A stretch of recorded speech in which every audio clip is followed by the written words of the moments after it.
জনাব আনিস আলমগীর, আপনি খেয়াল করে থাকবেন যে এর মধ্যে কিন্তু দেশের রাজনীতিতে মানে আগামীতে নির্বাচন হবে, নির্বাচনে কার কি লক্ষ্য থাকবে, কার কি প্রতিশ্রুতি থাকবে, তার চেয়েও যেন বড় হয়ে দাঁড়িয়েছে যে খালেদা জিয়ার অসুস্থতা এবং ওনার চিকিৎসা, ওনাকে চিকিৎসার জন্য বিদেশে নেওয়া, লন্ডনে নেওয়া, ওনার পুত্রের কাছে নেওয়া, অথবা ওনার উল্টা দিকে বলতে গেলে ওনার পুত্রের বাংলাদেশে না আসা এখন পর্যন্ত, এই সমস্ত নানা কিছু। তো এই পুরো বিষয়টাকে বাংলাদেশের রাজনীতিতে আপনি কিভাবে দেখছেন? পুরো বিষয়টা অনেক বিস্তৃত। যেটুকু আজকে পর্যন্ত সকালে আমি পত্রিকাগুলোতে যেটা দেখছি, ওনার যাওয়াটা বিলম্বিত হতে পারে। জুবাইদের আসাটাও, ওনার পুত্রবধূ যিনি লন্ডন থেকে এসেছেন ওনাকে নিয়ে যাওয়ার জন্য, ওনার আসাটা এক এক ঘন্টার মতো বোধহয় ফ্লাইট ডিলে হয়েছে বাংলাদেশ বিমানের।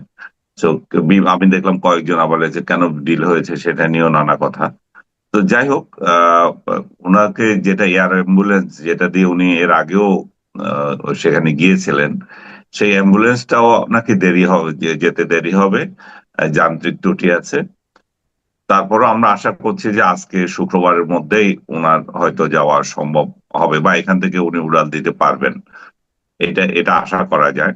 আর এদিকে সরকারের তরফ থেকে আজকে সারা বাংলাদেশে যেহেতু জুমার নামাজ, জুমাতে ওনার জন্য দোয়া চেয়েছেন। আমরা যখন কথা বলছি আমরা তো জুমার আগেই কথা বলছিলাম, তো জুমার নামাজেও নিঃসন্দেহে ওনার জন্য দোয়া করা হবে। গত শুক্রবারও আমি দেখেছি যে আমাদের মসজিদে ওনার জন্য দোয়া করা হয়েছিল। সার্বিকভাবে উনি যে একটা রাজনৈতিক আহ নেত্রী, উনি যে একজন জাতীয় নেত্রী এবং 3বার উনি প্রধানমন্ত্রী ছিলেন। ওনার পুরো রাজনৈতিক লাইফ লাইন যদি আপনি একটু পুরোটাই দেখেন, তাহলে এক যে সংগ্রামী চেতনা, যে আপসহীনতা ওনার মধ্যে ছিল, সার্বিকভাবে এটা বাংলাদেশের মানুষ ওনাকে স্মরণ করছে এবং এক ধরনের কৃতজ্ঞতা স্বরূপ আমি দেখছি। আমি ইভেন তার রাজনৈতিক আদর্শের বিরোধীরাও এমন কোনো মন্তব্য করছেন না যেটাতে আহ আহত হওয়ার মতো কিছু ঘটে। আমি মনে করি যে সারা বাংলাদেশ অপেক্ষা করছে উনি একটু সুস্থ সবল হয়ে বাংলাদেশে আবার ফিরে আসবেন এটাতে। আর ওনার ছেলের আশাটা আহ নির্ভর করছিল ওনার ব্যক্তিগত সিদ্ধান্তের উপর, কারণ সরকারের তরফ থেকেও বলা হয়েছে যে ওনার প্রতি ওনার কোনো সিকিউরিটি থ্রেট নাই। আমি আহ ওনার যে বিশ্লেষণ, ওনার যে বক্তব্য যে ওনার আশাটা শুধু ওনার উপর নির্ভর করছে না, সে বক্তব্যটা এক সরকারের তরফ থেকে তো বলা হয়েছে যে তার থেকে সমস্যা নাই। তাহলে সমস্যাটা আসলে কে করছে সেটা উনাকেই আহ, মানে ব্যাখ্যা দিতে হচ্ছে আর কি, বা হবে। বা এই মুহূর্তে এমন উত্তাল চাপও আমি মানে মানুষের পক্ষ থেকে করা হোক সেটা চাই না, কারণ সময়টা ওনার জন্য যেমন খারাপ যাচ্ছে। খারাপ যাচ্ছে মা শয্যাশায়ী, এরকম অবস্থায় ওনার রাজনৈতিক সিদ্ধান্ত সবকিছু উনি ওনার মতো করে নিতে পারবেন সেটাও আমরা আশা করি না। তো দেখুক, সময় বলে দেবে আসলে ওনার আশাটা বা খালেদা জিয়ার চিকিৎসা বা এই পরিস্থিতিটা আসলে কোন দিকে যাচ্ছে সবকিছু। মাহমুদুর রহমান মান্না একটা মন্তব্য করেছেন যে খালেদা জিয়ার শারীরিক অবস্থা কি হয় এর উপর নাকি বাংলাদেশের নির্বাচনটাও নির্ভর করতে পারে। মানে উনি কি নির্বাচন পিছিয়ে যাওয়ার ইঙ্গিত দিলেন কিনা বুঝতে পারছি না, কিন্তু সেরকম কি হওয়ার কোনো আশঙ্কা আপনি দেখেন? আহ ঠিক এই মুহূর্তে বলা যায় না, বাট নির্বাচনের শিডিউল ঘোষণার আগ পর্যন্ত যদি আহ, কিছু হয় সেটাতে তো নির্বাচন ব্যাঘাত ঘটার কোনো আইনগত কারণ আমি দেখি না। আর মাহমুদুর রহমানের মতো আবার আরেক দলের নেতা এবি পার্টির মঞ্জু সাহেব, উনি বলেছিলেন যে এটা কোনো প্রভাব ফেলবে না। তো আমি ব্যক্তিগতভাবে মনে করি যে এটাতে প্রভাব ফেলবে কেন। কারণ উনি আহ উনি বাংলাদেশের শ্রদ্ধেয় একজন রাজনীতিবিদ। আহ সবার আহ সবারই কপালে আমাদের এক জায়গায় যেতে হবে। এটা জন্ম যেহেতু নিয়েছে আমরা, মৃত্যু তো অবধারিত। সেই জায়গায় ওনাকে যদি যথাযথভাবে উনি যদি চিকিৎসা নিয়ে ফেরত আসতে পারেন, সেটাতে সে আশঙ্কা তো নাই।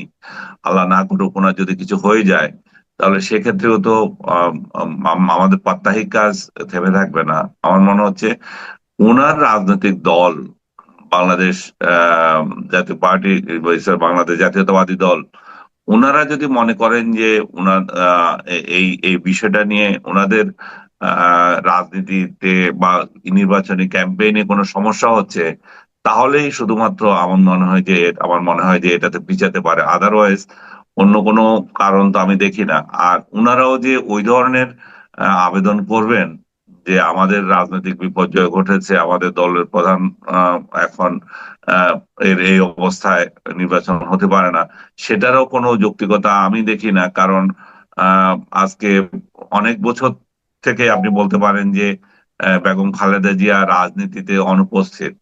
উনি রাজনীতিতে আছেন কিন্তু সক্রিয়ভাবে তো উনি ওনার দল পরিচালনা করছেন না। ওনার দল তো তারেক জিয়াই করছেন বা তারেক রহমানই করছেন। তো তারেক রহমান যখন করছেন বা এখানে ফখরুল সাহেবরা করছেন, তো সেক্ষেত্রে আগের মতোই তো হওয়ার কথা। নতুন কিছু তো না, এমন তো নয় যে উনি নির্বাচনী প্রক্রিয়ায় উনি ইনভলভ, সে কারণে উনি ওনার অনুপস্থিতিতে এটা পিছিয়ে যেতে পারে, আমি মনে করি না আর কি। জি, আরেকটা বিষয় আপনি খেয়াল করেছেন যে কালকে বিএনপির পক্ষ থেকে ওরা তো আগে একবার 237 জনের নাম ঘোষণা করেছিলেন, যাদেরকে গ্রিন সিগন্যাল দেওয়া হয়েছিল। এখন তারা আরো 36 জনের নাম ঘোষণা করলেন, এবং এই 36 জনের মধ্যে আগের 237 জনে একজনকে স্থগিত করা হয়েছিল, সেখানে নতুন প্রার্থী দিয়েছেন। এবং এই 36 জনের নাম ঘোষণা করার পর ওনার জোটের যারা আপনার শরিক ছিল, তাদের মধ্যে কিন্তু এক ধরনের মানে হতাশা মনে হয় দেখা যাচ্ছে, যেটা নাকি আমি কালকে মাহমুদুর রহমান মান্নার বক্তব্য টের পেলাম, যে আমাদের সঙ্গে নাকি কথা না বলে তারা ঘোষণা করেছেন। তো আপনার কি মনে হয় যে বিএনপির সঙ্গে যারা জোটবদ্ধ ছিল, তারা বিএনপির সঙ্গে নির্বাচন করবে বলে এক ধরনের আশা করেছিলেন, তাদের মধ্যে কোনো ধরনের হতাশা তৈরি হচ্ছে? মাহমুদুর রহমানের এই বক্তব্য যদি আপনি ধরে থাকেন, তাহলে হতাশা তো থাকেই কিছুটা। কিন্তু আমি তো শুনলাম ওনার ঋণ খেলাপি পরিস্থিতিও আছে, যেটা ওনাকে নির্বাচন করতে বাধা দিতে পারে। আমি জানি না ব্যক্তিগতভাবে মান্না ভাই নিজে সে পরিশোধ করে হয়তো নির্বাচন করতেও পারেন। কিন্তু শরিক দলগুলোকে বিএনপি দূরে সরিয়ে দিচ্ছে সেটাও তো না। শরিক দলকে, এটা তো আর জামাতে ইসলামী না যে তাদের যে শরিক দল ছিল তাদের সাথে নির্বাচন মানে দর কষাকষি হবে। শরিক দল তো 2-4 জন। তো তাদের জন্য তো ওনারা বিএনপি অলরেডি 22 সিট রেখে দিয়েছে। আর যদি তাদেরকে দিতেই হয়, এমন যাদেরকে বড় বড় ফিগার যারা আছে, তাদের আসনে তো আমি কাউকে ঘোষণা করতে দেখি নাই। মাহমুদুর রহমানের আসনে যদি ঘোষণা করে থাকে, আমি জানি না করছে কিনা। আহ, মানে অন্যান্য আসনগুলোতে তো সবগুলোতে ঠিক আছে, মাহমুদুর রহমানের আসনে আমি ঘোষণা আমার মনে হয় করেনি। পার্থের করেনি, ববি হাজ্জাজের করেনি, তারপরে নুরুর দল দুইটা দেওয়ার কথা ছিল সেটা করেনি। তাহলে করছে কার কোথায়? আমি তো দেখছি বরং আরো অনেকগুলো আসন রেখে দিয়েছে। তাতে মনে হতে পারে এনসিপি কে নেওয়ার তাদের একটা প্ল্যান আছে। কারণ এনসিপি কেও দীর্ঘদিন থেকে বলছিল যে তাদেরকে কয়েক কিছু সিট তারা দেবে, সেটা 20 সিট বা 20 সিটের কম হতে পারে। এখন 20 সিটেও যদি সমাধান হয়, তাহলে সেটাও তো অ্যাডজাস্ট করতে পারে। এটা তো নির্বাচন হয়ে যায় না, এটা তো প্রাথমিক না। দুটো আসন দেখলাম আপনার, এই ধানমন্ডিতে আসন যেটা, যেখানে আপনি ভোটার, সেখানে হুম। আসিফ মোহাম্মদ সজীব ভুইয়ার একটা কথা আমরা শুনেছিলাম, কোনো হুম। কনক্রিট কিছু ছিল না।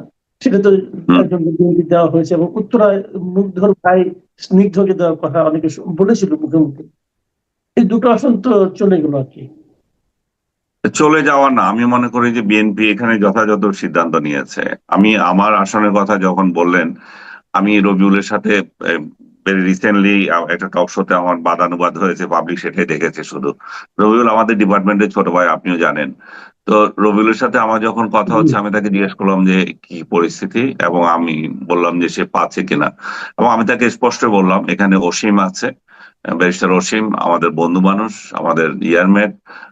অসীম পেলে আমি খুশি হব, কিংবা সে পেলেও খুশি হব। কারণ তারা দুইজন এখানে এখানে আছে, দীর্ঘদিন থেকে তারা এখানে রাজনীতি করছে। আর আমি আসিফের কথা সরাসরি বললাম। আসিফ এখানে আসাটা মানে ব্যাখাপ্পা দেখায়। কারণ হচ্ছে যে আমার ব্যক্তিগতভাবে আমার ভোট দেওয়ার সমস্যা হবে, আমি তো আসলে ভোট দেওয়ার মতো লোকই পাবো না তাহলে তখন। এই আর এমনিতেই নাই, আওয়ামী লীগ নাই, জাতীয় পার্টি নাই, 14 দল নাই, তার উপরে খুচরা খুচরা পার্টি আছে, এর মধ্যে আবার আসিফ আসবে। আসিফ যদি এখানে ভোটে দাঁড়ায়, আসিফ হচ্ছে যে এই, ইউনূস সরকারের সবচেয়ে দুর্নীতির প্রতীক। ইউনূস সরকারের দুর্নীতির প্রতীক আসিফকে যদি এখানে দেওয়া হয়, তাহলে তাকে ভোট দেওয়ার তো কোনো আমি মানে হয় না। পার্সোনালি আমি তাকে পছন্দ করতে পারি না করতে পারি, সেটা অন্য বিষয়। কিন্তু নীতিগতভাবে কিভাবে ভোট দেবে ইউনূস সরকারের দুর্নীতির প্রতীক যে তাকে, এবং বিএনপি তাকে কেন এখানে দেবে? এটা আমার কাছে ভোট দেওয়ার ক্ষেত্রে ভীষণ একটা যন্ত্রণা তৈরি হবে। আমি বললাম যে একেবারে আমি কার কারে জানি যে বললাম, আসিফ যদি দাঁড়িয়েই যায়, মানে বিএনপি যদি তাকে প্রার্থী সত্যিই করে, তাহলে হিরো আলমকে এনে আমরা এখানে দাঁড় করায় দিতে হবে। হিরো আলম গুলশানে দাঁড়িয়েছে, হিরো আলম এবার ধানমন্ডিতে দাঁড়াক, তাহলে অন্তত কিছুটা আমাদের স্বস্তি আসে যে হিরো আলমকে ভোট দিয়ে পাবলিক দেখিয়ে দিত, তখন আসলে বিএনপি কে তখন একটা শিক্ষা দেওয়া যেত। জি। আচ্ছা, আরেকটা জিনিস আপনি খেয়াল করেছেন যে আমরা এই আওয়ামী লীগ সরকারের পতনের পর থেকে দেখছিলাম জামাত কিন্তু ধীরে ধীরে যেন তার চেহারাটা প্রকাশ করছে আর কি। তারা সারা দেশে এরই মধ্যে তাদের ব্যাপক গণসংযোগ চালিয়েছে, বিশেষ করে নারীদের মধ্যে। আমরা দেখেছি সেই গণসংযোগ এবং সেই বিনয়ী এবং একজনকে বিপদগ্রস্তকে এর ফল তারা পেয়েছে ডাকসু, জাকসু, রাকসু নির্বাচনে, চাকসু নির্বাচনে। এবং এই নির্বাচনগুলিতে জয়ের পর তাদের জন্য বডি ল্যাঙ্গুয়েজও চেঞ্জ হয়ে গিয়েছে। তার কিছু কিছু প্রমাণ আমরা বিভিন্ন জায়গায় নমুনাও দেখতে পাচ্ছি। আপনি দেখেছেন বিভিন্ন টেলিভিশনে তাদের পক্ষ হয়ে যারা কথা বলেন তারা কিন্তু এখন যেন মানে সবকিছু খোলামেলায় বলতে চাচ্ছেন। তারা মুক্তিযুদ্ধকে, বঙ্গবন্ধুর অবদানকে, এগুলোকে খাটো করার জন্য নানা ধরনের তত্ত্ব তালাশ করে মানে করছেন। এবং বেশ উত্তেজনাও দেখছি আমরা। আপনি নিশ্চয়ই খেয়াল করেছেন এর মধ্যে যমুনা টেলিভিশনে একজন ব্যারিস্টার সাহেব উনি মানে বেশ উত্তেজিত ভঙ্গিতে বললেন উনি নাকি 17 কোটি জনগণের পক্ষ থেকে বলতে এসেছেন। তো এই বিষয়গুলো, এই যে পরিবর্তনগুলো, এগুলো আপনার চোখে পড়ছে কিনা, এগুলো নিয়ে আপনার কোনো মন্তব্য আছে কি? হ্যাঁ, জামাতের একটা উদ্ধত্তপনা চলে এসছে, এটা দেখা যাচ্ছে। বিএনপি যে এটা নাই তা না, বিএনপিরও তো 5 আগস্টের পর থেকে বিএনপিরও সে উদ্ধতপনা আছে। কিন্তু জামাতকে অনেকে মনে করেছিল এটা একটা মানে নমনীয়, পলিটিক্যালি এদের এদের সাথে কথা বলা যায়। এরা ওদের রাজনৈতিক আদর্শ তো আর আপনি ধারণ করেন না, কিন্তু কথা বলার সংস্কৃতি তো আপনি রাখি আমরা। কিন্তু জামাতের কিছু কর্মী এমন ভাবে কথাবার্তা বলছে, সোশ্যাল মিডিয়ায় তো আক্রমণ করছে ওদের বট বাহিনী, যা ইচ্ছা তা। একদিকে ওরা আওয়ামী লীগের ভোট পাওয়ার জন্য, আমি বোধহয় আপনাকে বলেছিলাম আগে, পা ধরাধরি করছে। আরেকদিকে এরা মানে স্বৈরাচারের দোষর বলে গালাগালি করছে। এবং ভেরি রিসেন্টলি তারা এই শাহরিয়ারকে নামিয়ে দিয়েছে, যে আপনি যার কথা বলছেন। সে সব কয়টা টেলিভিশনে গিয়ে বঙ্গবন্ধু বাংলাদেশের মুক্তিযুদ্ধ নিয়ে উদ্ভট সব কথাবার্তা বলছে। বিরাট বিরাট বস্তা নিয়ে যায়, কি যে বলে কোনো আগামাথা নাই। আমার সাথে প্রথম একদিন টক শোতে হয়েছিল, সেই সময় এই মুক্তিযুদ্ধ ওইভাবে আসে নাই, জামাত প্রসঙ্গই ছিল। দ্বিতীয়টা একটা শোতে কথা ছিল, হয় নাই, কর্তৃপক্ষ থেকে বলা হলো যে কি জানি ঝামেলা আছে, শো হচ্ছে না, আমার সাথে তার হচ্ছে না, আমি যাই নাই, বা আমাকে নেই নেই, যাই নাই না। তৃতীয় শোতে আমি তার সাথে কথা বললাম। আমাকে তার সাথে কথা বলতে আমার অসুবিধা মনে হয়নি, যে সিম্পল মানুষ, কথাবার্তা বলা যায়, ভালোই মানে কথাবার্তা বলেছি। কিন্তু টক শোতে তার চেহারা অন্যরকম। টক শোতে গিয়ে সে কি সব চিৎকার দিয়ে মানে হুলস্থুল করে। আমরা বলছি, ভাই তুমি এখানে তো দুইজন ব্যক্তি, তোমাকে কেন এত চিৎকার দিতে হবে, এবং কি জন্য এইসব চিৎকার? আর আওয়ামী লীগকে গালাগালি, বিশ্রী ভাষায় আওয়ামী লীগ, বঙ্গবন্ধু এদেরকে গালাগালি করছিল। আমি যে আওয়ামী লীগের এই জবাব দেওয়ার জন্য তো কেউ নাই এখানে। হ্যাঁ, এবং আমার সামনে এগুলো বলার তো কোনো মানে নেই। তো আমি দেখলাম যে, এবং তৃতীয় অফার যখন আসলো তার সাথে, তৃতীয় চতুর্থ যতগুলো এসছে, আমি বলছি মাপ চাই ভাই, এই পাগলের সঙ্গে, সরি শাহরিয়ার, আমার আমার মাথার মধ্যে এটা, আমার আপনাকেও বলতেছে একজনকে পাগল বলা, যে আমার আমার মনে হয় নাই যে তার সাথে টকশো করার কোনো যৌক্তিকতা আছে। কারণ সে সাবজেক্টে নাই। সাবজেক্টের বাইরে গিয়ে বঙ্গবন্ধুকে গালাগালি করা, বিভিন্ন রাজনৈতিক নেতাদেরকে, মানে তার আওয়ামী বিদ্বেষ এবং ভারত বিদ্বেষ এই মাত্রায় আছে যে, যেটা সীমাহীন। এগুলো টক শোর কোনো আলোচনা হতে পারে না। আমি একজন উপস্থাপককে জিজ্ঞেস করলাম যে তোমরা ওর সাথে কথা বলার জন্য আমাকে ডাকো কেন? বলছে সে ভাইরাল। হ্যাঁ, তবে যে মেন স্ট্রিম টেলিভিশন গুলো যদি ভাইরাল চায়, তো তাহলে শাহরিয়ার কালকে রাতে যেটা করেছে সেটাই তো হবে। শাহরিয়ারও তো চাই ভাইরাল হতে। শাহরিয়ারও আমাকে বলছিলাম যে এরকম করো কেন ভাই, চিৎকার দেওয়ার কি আছে? বল যে টেলিভিশনে এগুলো খায়, টেলিভিশনে যেগুলো খায় সেগুলোই সে করছে। আমি তো শুধু শাহরিয়ারকে দোষ দেবো না, আমি বলবো যে টেলিভিশন গুলোকে বলবো তারা কি ধরনের গেস্ট তারা আনতেছে।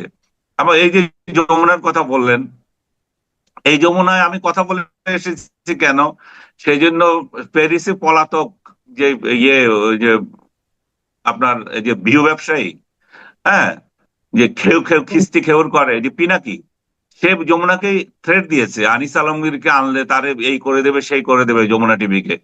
এবং যমুনা টিভি কিন্তু আমার মনে হচ্ছে সেই থ্রেট মেনে নিয়েছে, তারা এরপর আমাকে ডাকে নাই। তাহলে টেলিভিশন গুলো তাহলে এদের দ্বারা প্রভাবিত, এই রাজাকারদের দ্বারা প্রভাবিত। রাজাকাররা কি বলে এবং এই সকল ইউটিউবাররা কি বলে সেগুলোই চাচ্ছে, তারাই এই ভিউ ব্যবসার মধ্যে চাচ্ছে। আমি নিকোলকে থ্যাঙ্কস দেবো যে সে যথাযথভাবে উত্থাপন করেছে। বঙ্গবন্ধুকে যখন গালাগালি করছে, সে বলছে যে এই এই এই ডিসেম্বর মাসে বঙ্গবন্ধুকে আমার সাথে এসে গালাগালি করার, এটা আমি মেনে নিচ্ছি না। এবং তার প্রেক্ষিতে আপনি যেটা বললেন যে বিখ্যাত ডায়লগ, সে 16 কোটি মানুষের প্রতিনিধি হিসাবে এখানে কথা বলতে আসছে, এবং সে যমুনা টেলিভিশনের এই শোটা অ্যাঙ্কর যখন বলতেছে এটা আমার শো, সেটাতেও সে বিশ্বাস করে না। শো যখন পরিচালনা করে সেটা অবশ্যই অ্যাঙ্করের শো, আমি যখন পরিচালনা করেছি এটা আমার শো। এবং আমি যে প্রতিষ্ঠানের কাজ করছি, আমি আর ওই প্রতিষ্ঠানের মধ্যে পার্থক্য কি? আমাদের দিয়েই তো প্রতিষ্ঠান, প্রতিষ্ঠানকে দিয়েই তো আমি। তো সে যথাযথই বলছে আমার শো। তো যাই হোক, আমি যেটা যেটা বলতে চাচ্ছি, আমাদের টেলিভিশন গুলো পলিসি ঠিক করতে হবে। তারা আপনি ডেলিভারেটলি তারা এই ডিসেম্বর মাসে এই ধরনের খিস্তি এবং এই ধরনের গালাগালি করার জন্য এবং মুক্তিযুদ্ধ বিরোধীদেরকে ডাকতেছে।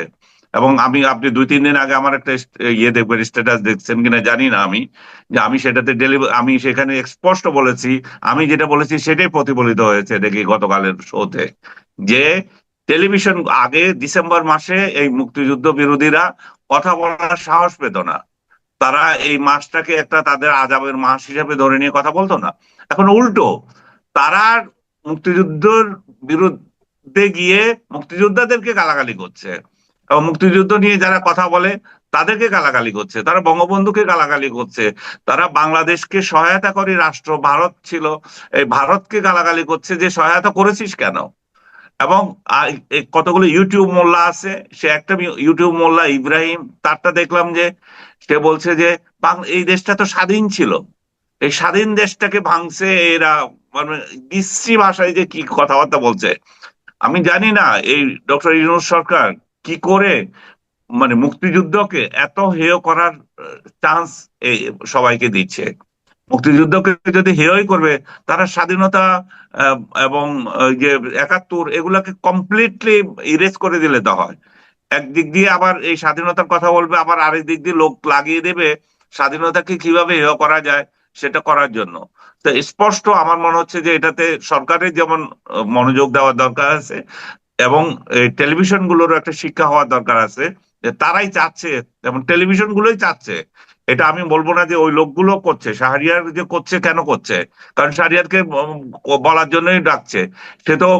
সে নিজেই আমাকে বলছে যে টেলিভিশন গুলোতে এটা ভাইরাল হয়, এবং সে দেখছে যে টেলিভিশন গুলো তাকে, সে ভাইরাল বলে তাকে ডাকছে। যে প্রডিউসার কথা বলছে যে শাহরিয়ারকে কেন তোমরা বারবার আমার সাথে বসতে বলো, সে ভাইরাল, তার মানে হচ্ছে যে টেলিভিশন গুলো ভাইরাল চাচ্ছে, ভাইরাল আইটেমই চাচ্ছে। তো শাহরিয়ার ভাইরাল আইটেম হিসাবে সে ভালো ভালোভাবে তাদেরকে ডেলিভারি দিচ্ছে, এবং আমি শুধু শাহরিয়ারের দোষ দেখবো না এখানে। জি, আমি আলোচনা আমরা শেষ পর্যায়ে চলে এসেছি, আরেকটা বিষয় নিয়ে একটু কথা বলতে চাই।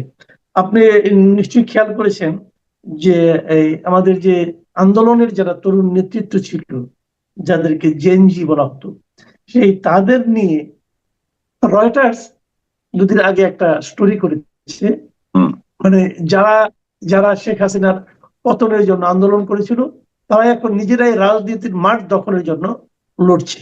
এবং এখানে বলতে যেয়ে তারা এটা বলেছেন যে ওনারা যে সাপোর্ট নিয়ে এগিয়েছিলেন এখন সেটা নাই। এবং এই এনসিপির একজন নেতার কে কোট করে রয়টার্স বলেছে যে যদি এককভাবে নির্বাচন হয় তারা হয়তো একটিও আসন নাও পেতে পারে। তো এই যে এনসিপির যে অবস্থানটা ধীরে ধীরে, এবং তারা ভাবছে তারা যদি কোন একটা দলের সঙ্গে জোট করে যায় তাহলে তারা আদর্শিকভাবে ক্ষতিগ্রস্ত হবে। এই যে একটা উভয় সংকটে এনসিপি পড়েছে, এত বড় একটা আন্দোলনে তারা নেতৃত্বের দাবিদার হিসাবে তারা নিজেদেরকে দাবিদার বলে, কিন্তু এখন ভোটের ক্ষেত্রে দেখা যাচ্ছে যে তারা কোনো জায়গায় খুব একটা সুবিধা করতে পারছে না। এই এনসিপির পরিবর্তনটা কি আপনি কিভাবে দেখছেন? এনসিপি যদি আশা করে যে তারা 300 আসনে আহ, প্রার্থী দিয়ে সরকারে চলে যাবে, আমার তো মনে হয় এনসিপির কেউ সেটা শুরুতেও আশা করেনি। এনসিপি যেটা হয়েছে, আমি বারবার একই কথা বলতে হচ্ছে, যে ডক্টর ইউনূসের যে অপশাসন, সেটার সেটার এন্টি ইনকামবেন্সির যে ফল, সেটা এনসিপি কে নিতে হবে। আবার ডক্টর ইউনূসের যে অপশাসন বলে ব্যর্থ শাসন, সেটার দায়ও কিন্তু এনসিপি কে নিতে হবে। এনসিপির কর্মকাণ্ডের জন্যই ডক্টর ইউনূস ব্যর্থ শাসক হিসেবে প্রমাণিত হচ্ছেন। এবং এনসিপি আবার এই দায় নিতে হচ্ছে যে ডক্টর ইউনূস ভালো শাসন দিতে পারেন নাই। তো ভাইস ভার্সা, এখানে এনসিপি ভালো করে নাই বলে তো তাদের প্রার্থীগুলো মানুষের হৃদয়ে যেতে পারে নাই, 2-4 জন ছাড়া। আমি হাসনাত আব্দুল্লাহ, তার আসনে দেখি তার তার জন্য কিছু মানুষের সিম্পেথাইজ তারা। আর আমি হান্নানের আসন দেখে এসেছিলাম হাতিয়ায়, সেখানেও তার জন্য কিছু লোক আছে, বা সার্জিসের এলাকায় তার জন্য কিছু লোক আছে। বাকি কোথায়? আমি তো বাকি কারো আসনে কারোর জন্য দেখি না। এবং ইভেন আপনি যে আসিফের কথা বললেন, সে যদি তার এলাকা থেকে নির্বাচন করতো, সেখানেও তার জন্য 2-4টা লোক অবশ্যই আছে। কিন্তু বাকিগুলো তো সেভাবে তারা আসন করতে পারেনি।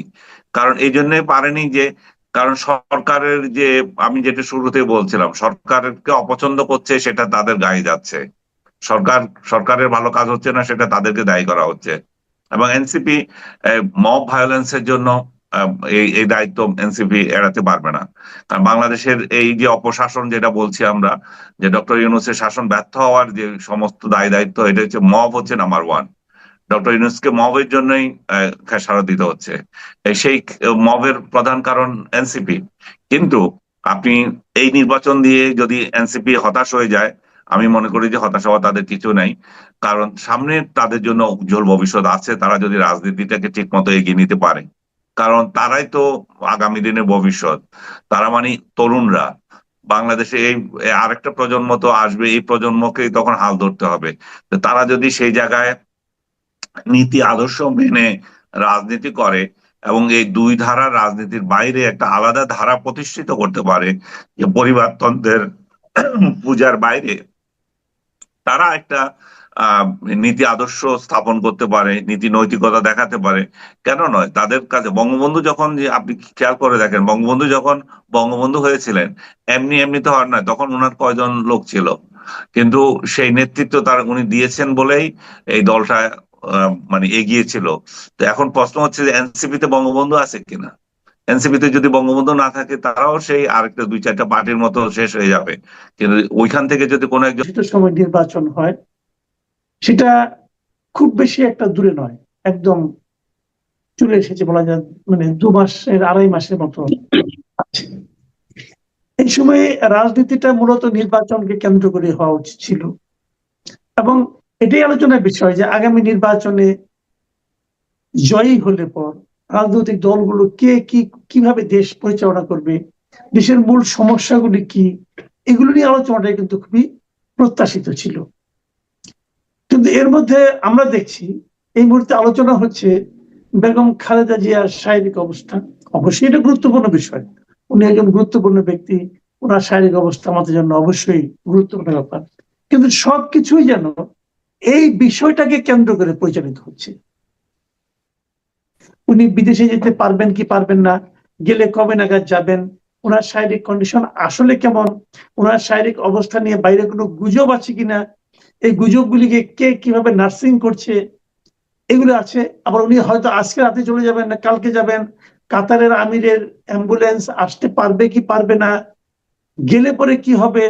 উনি গেলে পরে একদিক দিয়ে অনেকে বলছেন যে এর তো একটা সব দিক রক্ষা হলো, যে তারেক রহমান কেন আসছেন না, এই প্রসঙ্গটাও ধামাচাপা পড়ে যাবে, এইরকম নানা রকম কথাবার্তা কিন্তু হচ্ছে।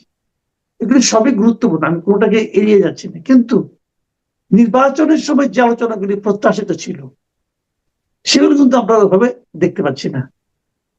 এই দেশ কিভাবে চলবে, আগামীতে কে ক্ষমতায় আসলে কি করবে, জনগণের সামনে তারা তো আলোচনা করবে, সেটা কি সেভাবে আসছে কিনা। তো যেহেতু বেগম জিয়ার বিদেশে যাওয়া না যাওয়াটা একটা গুরুত্বপূর্ণ বিষয়, এই বিষয়টা নিয়েই যেহেতু অন্য সময় আলোচনা করছি, আমরা একটু করতে চাই। এই ব্যাপারে আপনার অভিমতটা একটু শুনতে চাই, আপনি কি দেখছেন, কি ভাবছেন? অ্যাকচুয়ালি সারা জাতি দলমত নির্বিশেষে বেগম খালেদা জিয়ার এই যে তার যে স্বাস্থ্যের যে অবনতি, এটা নিয়ে আপনার কিন্তু উৎকণ্ঠার ভিতরে আছে। প্রতিনিয়তই কিন্তু বলতে গেলে যে ঘন্টায় ঘন্টায় যে বুলেটিন, সেই ধরনের একটা ব্যাপার হয়ে গেছে, সবাই খোঁজ রাখছেন। উনি আমাদের জাতীয় জীবনে বর্তমানে একজন গুরুত্বপূর্ণ ব্যক্তি। উনি 3বার প্রধানমন্ত্রী ছিলেন। উনি জিয়াউর রহমানের সহধর্মিণী। সেই হিসাবে উনি কিন্তু অত্যন্ত গুরুত্বপূর্ণ একজন ব্যক্তি। সেই ব্যক্তি যখন স্বাস্থ্যগত গভীর সংকটে পতিত হয়, তখন কিন্তু ন্যাচারালি এই সকল মানুষের দৃষ্টি কিন্তু ওইদিকেই আবর্তিত হয়। অর্থাৎ উনি কিন্তু একটা প্রাইভেট হসপিটালে আছেন, এভার কেয়ার হসপিটাল, যেটা বসুন্ধরায়, সেখানে আছেন। সাধারণত এই ধরনের গুরুত্বপূর্ণ ব্যক্তিদের চিকিৎসা সিএমএইচে হয়, বিদেশেও তাই, যে সামরিক বাহিনীর সব ফ্যাসিলিটিস থাকে সেখানে হয়। তো যাই হোক, যে কোনো কারণেই উনি এভার কেয়ার হসপিটালেই উনি এই চিকিৎসাটা নিচ্ছেন। এখন যে বিষয়টা হচ্ছে যে এই এই স্বাস্থ্যগত অবনতির থেকেও আর একটা বিষয় কিন্তু জাতির সামনে এসে দাঁড়িয়েছে, যে উনার পুত্র, একমাত্র জীবিত পুত্র তারেক রহমান সাহেব, উনি বহুদিন ধরে, প্রায় 2 দশক ধরে প্রায়, উনি ইংল্যান্ডে, ইউকেতে রাজনৈতিক আশ্রয় কিংবা অ্যাসাইলাম নিয়ে আছেন। এখন সবাই আশা করছিল যে উনার মাতার এই সংকটময় অবস্থায়, জীবন মৃত্যু সন্ধিক্ষণেই কিন্তু লোকে বলে, সেই অবস্থায় উনি আসবেন, অ্যাটলিস্ট তার শয্যা পাশে এসে দাঁড়াবেন। এটাই শোভন, এটাই বাংলাদেশের কালচার। বাংলাদেশের কালচার না, শুধু সারা পৃথিবীতেই এটা একটা বিষয়, যে পুত্র কন্যা নিকটজন যখন তারা থাকে, তারা মানুষের এই ধরনের জীবন মৃত্যু সন্ধিক্ষণে হলে এসে দাঁড়ায়, দোয়া করে বা সেবা যত্ন করার চেষ্টা করে। এখানে কিন্তু এটা আমরা দেখলাম না। এইটা না দেখার কারণে আপনার নানা প্রশ্নের কিন্তু সৃষ্টি হয়েছে, ব্যাপক প্রশ্ন। যে তারেক রহমানের যে ফেসবুক যে পোস্ট দিয়েছেন, সে পোস্টে উনি লিখেছেন যে ওনার এইখানে আসাটা একক, ওনার নিয়ন্ত্রণে না, একক নিয়ন্ত্রণে না, বহুজন, বহু বহু এলিমেন্ট আছে ডিসিশন নেওয়ার ব্যাপারে, যে কারা তারা। এই প্রশ্ন কিন্তু সবাই মনে, বিএনপির কর্মী থেকে শুরু করে নেতাদের মনেও, এমনকি সাধারণ লোকের মনেও, যে তারেক রহমান অ্যাসাইলাম থেকে এখানে বাংলাদেশে আসবেন। যতদূর জানা যায় এই মুহূর্তে তার কোনো মামলা নাই, আর তাছাড়া মামলা থাকলেই বাকি, মামলা থাকলে উনি এড়িয়ে যাবেন কেন? মামলাকে ওনার তো ফেস করা উচিত। উনি তো, ওনাকে ধরা হয়, উনি একটা পার্টির প্র্যাকটিক্যালি ডিফ্যাক্টো চিফ, উনি কেন মামলা থেকে এড়িয়ে থাকবেন? উনি আর মায়ের বলা যায় যে অত্যন্ত সময় অবস্থা, ওনাকে লাইফ সাপোর্টে, কেউ বলেন লাইফ সাপোর্টে, কেউ বলেন ভেন্টিলেশনে আছেন। মানে একটা ভয়াবহ পরিস্থিতি বেগম জিয়া এই মুহূর্তে ফেস করতেছেন, সেখানে উনি আসতে পারলেন। এটা নিয়ে কিন্তু নানাবিধ প্রশ্ন উঠছে। যত না উত্তর পাওয়া গেছে, আরো বেশি প্রশ্ন এসে দাঁড়িয়েছে। আর একটা বিষয় হচ্ছে যে ওনার স্ত্রী এবং তারেক রহমানের স্ত্রী, তার কন্যাও তো আপনার বয়প্রাপ্ত, সেও ইচ্ছে করলে আসতে পারতো। তো এটা একটা মানবিক দিক। আর এটা একটা রাজনৈতিক দিক হচ্ছে যে একজন নেতা তিনি যদি এতই ভীত সন্ত্রস্ত থাকেন যে তার মায়ের সংকটাপন্ন অবস্থায় পাশে এসে দাঁড়াতে পারেন না, উনি জাতির সামনে এসে দাঁড়াতে পারবেন, জাতির বিপদে উনি দাঁড়াতে পারবেন? এই প্রশ্নটাও কিন্তু ন্যাচারালি আসে, অনেকে নিজেদের মধ্যে আলোচনাও করে। আমি একটু ওপেনলি বললাম। তো যাই হোক, এই সময় সমালোচনার সময় না, আমরা সবাই দোয়া করি যেন বেগম জিয়া আপনার হন, রোগমুক্ত হন। এখন ওনাকে ইংল্যান্ডে লন্ডনে নিয়ে যাওয়ার জন্য তোড়জোড় চলছে। কাতার থেকে একটা এয়ার অ্যাম্বুলেন্স আসবে, লং ডিস্টেন্স এয়ার অ্যাম্বুলেন্স। তবে আজকে রাত্রেই তার রওনা হওয়ার কথা ছিল, আজকে শুক্রবার, বৃহস্পতিবার রাত্রি। এখন দেখা যাচ্ছে যে সেই প্লেনটার নাকি যান্ত্রিক ত্রুটি দেখা দিছে, সুতরাং হয়তো কিছুটা বিলম্বিত হবে। এখন কোশ্চেনটা হচ্ছে যে এইরকম একজন মুমূর্ষ রোগীকে বিদেশে নেওয়ার মতো অবস্থা আছে কিনা, সেটা আমরা তো বলতে পারবো না। তার মেডিকেল টিম তাকে বলছেন। এখন হয়তো ইংল্যান্ডে নেওয়ার পরে হয়তো লাইফ সাপোর্টে থাকতে পারে বা সুস্থ হতে পারেন। আমরা প্রার্থনা করি, দোয়া করি উনি সুস্থ হয়ে আবার আমাদের মাঝে ফিরে আসুন।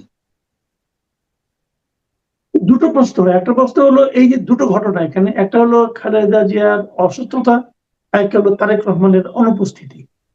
এই দুটো ঘটনা আপনার বিবেচনায় আমাদের যে আসন্ন জাতীয় নির্বাচন, সেখানে কোনো প্রভাব ফেলবে কিনা, এবং সেই নির্বাচনে বিএনপি যে অংশ নেবে, বিএনপির নির্বাচনে কোনো প্রভাব ফেলবে কিনা?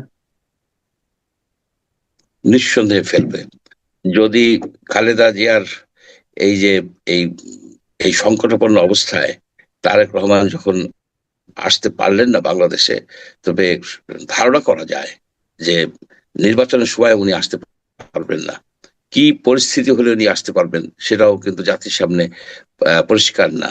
এখন পার্টির চিফ যদি না আসতে পারেন, এবং ওনার স্ট্যাটাসও কিন্তু আমরা জানি না, ওনার কি নাগরিকত্ব কোন দেশের, উনি কি ব্রিটিশ নাগরিক? উনি ব্রিটিশ নাগরিক হলে উনি তো আপনার এই নির্বাচনে অংশগ্রহণ করতে পারবেন না।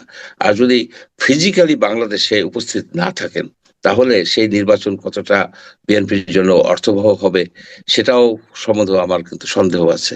হয়তো কোনো না কোনো প্রকারে নির্বাচন হয়তো পিছিয়ে যাবে। অলরেডি একজন রিট করছেন নির্বাচন পিছিয়ে দেওয়ার জন্য। সেই ক্ষেত্রে বোঝা যাচ্ছে যে বাংলাদেশের সামনে যে গণতন্ত্রের উত্তরণের যে পথটা আমরা আশা করছিলাম, একটু বিলম্ব হলেও সেটা কিন্তু এখন আরো বিলম্ব হবে বলে আমার কাছে মনে হচ্ছে। আরেকটা জিনিস আপনি দেখবেন, এর মধ্যে বিএনপির যে কথাবার্তা, বিএনপির যে বিভিন্ন রাজনৈতিক পদক্ষেপ, সেটা কিন্তু মনে হচ্ছে তারা নির্বাচনের জন্য বেশ ভালোভাবে প্রস্তুতি নিচ্ছে। কারণ এর মধ্যে এর আগে আমরা দেখেছিলাম তারা প্রায় 237টা আসনে আপনার মানে প্রার্থীদেরকে সবুজ সংকেত দিয়েছিল। তার মধ্যে একজনকে নিয়ে পরে আবার স্থগিত করেছিল, এবং কাকতালীয় ভাবে কিনা যাই না, সেই স্থগিত আসনের আপনি একজন ভোটার, আপনি ওই এলাকার লোক, অধিবাসী। আর এর মধ্যে দেখলাম আবার আজকে আরো 36 জনকে তারা সবুজ সংকেত দিল, এবং ওই যে আসনটা স্থগিত করেছিল সেটা ওখানেও নতুন প্রার্থী দিল। এবং আমি নিজে ইন্টারেস্টিং ভাবে আরো 2-3টা আসনের কথা বলতে পারি। যেমন আমি যে আসনের অধিবাসী এবং যে আসনের ভোটার, ঢাকা 10 যে আসনটা, সে আসনটা তারা ফাঁকা রেখেছিল। অনেকে ভেবেছিল সেখানে আসিফ মাহমুদ সজীব ভুঁইয়ার জন্য রাখা হয়েছে কিনা, দেখা গেল না, সেটা শেষ পর্যন্ত হয়নি। আসিফ মাহমুদ সজীব ভুঁইয়ার নাম সেখানে নাই। পুরনো একজন নেতা, অনেকদিন ধরেই যে ডেডিকেটেড নেতা, সেগুলো নমিনেশন পেয়েছেন। আরেকটা ইন্টারেস্টিং হলো হবিগঞ্জে নতুন যুক্ত হওয়া হবিগঞ্জে 1 আসনে রেজা কিবরিয়া, উনি বিএনপিতে যোগ দিলেন এবং যোগ দিয়েই সেখানে মনোনয়ন পেলেন। আমি এই 3টা কথা বললাম। তো এই যে নতুন যারা 36 জনকে দিয়েছে, এটার ব্যাপারে আপনার কোনো অবজারভেশন আছে কিনা? হ্যাঁ, এটা আছে। তার আগে বলে নেই যে বিএনপিতে মুগ্ধর ভাই স্নিগ্ধ যোগ দিয়েছিল, এবং কথা ছিল যে ওনাকে ঢাকা 18-র এয়ারপোর্টের এলাকার সিটটা দেওয়া হবে, কিন্তু এখানে অন্য লোকটা দিয়ে দেওয়া হয়েছে। এবং তাসনিম জানার জন্য কিন্তু একটা সিটের কথা বলা হয়েছিল, সেখানেও বিএনপির প্রার্থী দিয়ে দেওয়া হচ্ছে। এর থেকে প্রতীয়মান হয় যে বিএনপি এনসিপির সাথে কোন রকম নির্বাচনী সমঝোতায় যাচ্ছে না, এটা ক্লিয়ার হয়ে গেছে, বোঝাই যাচ্ছে। আর একটা জিনিস বললেন যে স্পেসিফিক্যালি আমার এলাকা শিবচরে একটা নাটকের মতো হচ্ছে, একেবারে নির্বাচনী নাটক, যে একজনকে দিল নমিনেশন, সেটাকে স্থগিত করা হলো, এবং সেইখানে এখন এই দুইজন যে আরেকজন প্রার্থী ছিলেন, যে ব্যাপক জনসমর্থন নিয়ে এতদিন পর্যন্ত আন্দোলন মিছিল মিটিং করছেন, সাজ্জাদ হোসেন লাবলু সিদ্দিকী সাহেব, উনি পান নাই, কিন্তু ওনার কিন্তু ব্যাপক সমর্থন আছে বিএনপির মধ্যে, উনি পান নাই, পেয়েছেন আরেকজন, উনিও সজ্জন ব্যক্তি, উনি নাদিরা চৌধুরী। তো উনার যেমন তেমন যে খুব মানে প্রচারণা চালাতে পারছেন, এটা আমার চোখে পড়ে নাই, হয়তো করছেন কিন্তু আমার তেমন চোখে পড়ে নাই। উনি হচ্ছেন যে উত্তরাধিকারী যে রাজনীতির একটা উদাহরণ সৃষ্টি করলেন এই বিএনপি এগেইন। সেটা হচ্ছে যে উনার হাজবেন্ড মিঠু চৌধুরী সাহেব, উনি ছিলেন শিবচর বিএনপির আহ্বায়ক, তার ফাদারও কিন্তু এমপি ছিল এক সময়, মিঠু চৌধুরী সাহেবের ফাদার। তো উনি মিঠু চৌধুরী সাহেব কিছুদিন আগে, মানে কয়েক বছর আগে মৃত্যুবরণ করেন। উনি অত্যন্ত সজ্জন ব্যক্তি ছিলেন, বেশ পপুলার ছিলেন শিবচরে। উনি বেঁচে থাকলে হয়তো উনি নাম্বার 1 কন্টেন্ডার নমিনেশনের জন্য। তো উনি নাই, তার পরিবর্তে উনার সহধর্মিণীকে দেওয়া হয়েছে। এখন জিনিসটা হচ্ছে যে এইখানে যে কামাল নুরুজ্জামান সাহেব, যার নমিনেশনটা স্থগিত করা হয়েছিল বিভিন্ন কারণে, ওনার তো সমর্থন আছে, উনি যে একেবারে সমর্থনহীন ব্যক্তি তা তো না। উনি যদি ইন্ডিপেন্ডেন্ট দাঁড়ায় বা অন্য কেউ ইন্ডিপেন্ডেন্ট দাঁড়ায়, সেক্ষেত্রে রেজাল্ট কি হবে, লাবলু সিদ্দিকী সাহেব যদি ইন্ডিপেন্ডেন্টলি দাঁড়ায় যায়, তাহলে এখানে রেজাল্ট কোন দিকে যাবে আমরা হয়তো এই মুহূর্তে করা হচ্ছে না।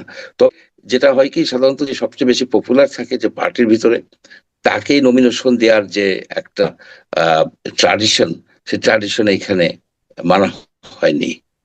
শিবচরের ক্ষেত্রে বিএনপির কেন্দ্রীয় নেতৃত্ব এখানে ব্যর্থতার পরিচয় দিয়েছেন।